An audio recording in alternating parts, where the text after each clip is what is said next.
এবার কোচবিহারের দিকে নজর রাখবো। কোচবিহারের মাথাভাঙায় চাঞ্চল্যকর, সরকারি বাসে ঢিল মেরে কাজ ভেঙে দিল আন্দোলনকারীরা। ইতিমধ্যেই কিন্তু সরকারি বাসে ঢিল মেরে কাজ ভেঙে দেওয়ার অভিযোগ আসছে। অভিযোগ 3 দুষ্কৃতীর বিরুদ্ধে। ঘটনাস্থলে মাথাভাঙা থানার পুলিশ ইতিমধ্যেই পৌঁছেছে, সেই ছবি আপনারা দেখতে পাচ্ছেন। সরকারি বাসের কাজ ঢিল মেরে ভেঙে দিল আন্দোলনকারীরা। ইতিমধ্যেই কিন্তু 3 জনের বিরুদ্ধে অভিযোগ উঠছে, 3 দুষ্কৃতীর বিরুদ্ধে অভিযোগ সামনে আসছে। কোচবিহারের মাথাভাঙায় চাঞ্চল্যকর ঘটনা। ইতিমধ্যেই কিন্তু কোচবিহারের মাথাভাঙা থানার পুলিশ ঘটনাস্থলে পৌঁছেছে। আপনারা সেই ছবি দেখতে পাচ্ছেন। সরকারি বাসে ঢিল মেরে কাজ ভেঙে দেওয়ার অভিযোগ সামনে আসছে 3 দুষ্কৃতীর বিরুদ্ধে। কোচবিহারের মাথাভাঙা সেখানকার ছবি আপনাদের সামনে তুলে ধরছি। জেলায় জেলায় কিন্তু বিজেপি কর্মীদের বিক্ষোভ চলছে বন্ধকে কেন্দ্র করে। আর এই মুহূর্তে কোচবিহারের মাথাভাঙার ছবি আপনারা দেখতে পাচ্ছেন।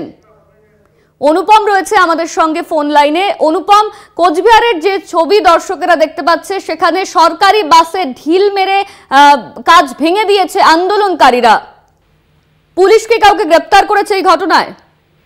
দেখো, এই ঘটনা যেটা আমরা জানতে পেরেছি আজকে সকালে, যখন উত্তরবঙ্গ রাষ্ট্রীয় পরিবহন সংস্থার একটি বাস বারোবিশার উদ্দেশ্যে যাচ্ছিল, সেই সময় কিন্তু মাথাভাঙ্গা কোচবিহার রাজ্য সড়কে আমতলি এলাকা, বেলতলা এলাকায় এই ঘটনাটি ঘটে। এবং যেটা আমরা ড্রাইভার মারফত আমরা জানতে পেরেছি, তিনি যেটা জানিয়েছেন যে 3 জন দুষ্কৃতকারী তারা কিন্তু এসে ঢিল মারে বাসের সামনে, এবং ঘটনায় কিন্তু একজন আহত হয়েছে, এবং সামনের যে কাঁচ গাড়ির, সেই কাঁচ কিন্তু ভেঙে গিয়েছে, এবং দুষ্কৃতীরা কিন্তু তারপরে পালিয়ে গিয়েছে, এমনটাই কিন্তু যেমনটা জানালে যে এই ঘটনায় ইতিমধ্যেই কিন্তু একজন আহত হয়েছে, বাকিরা পালিয়ে গিয়েছে।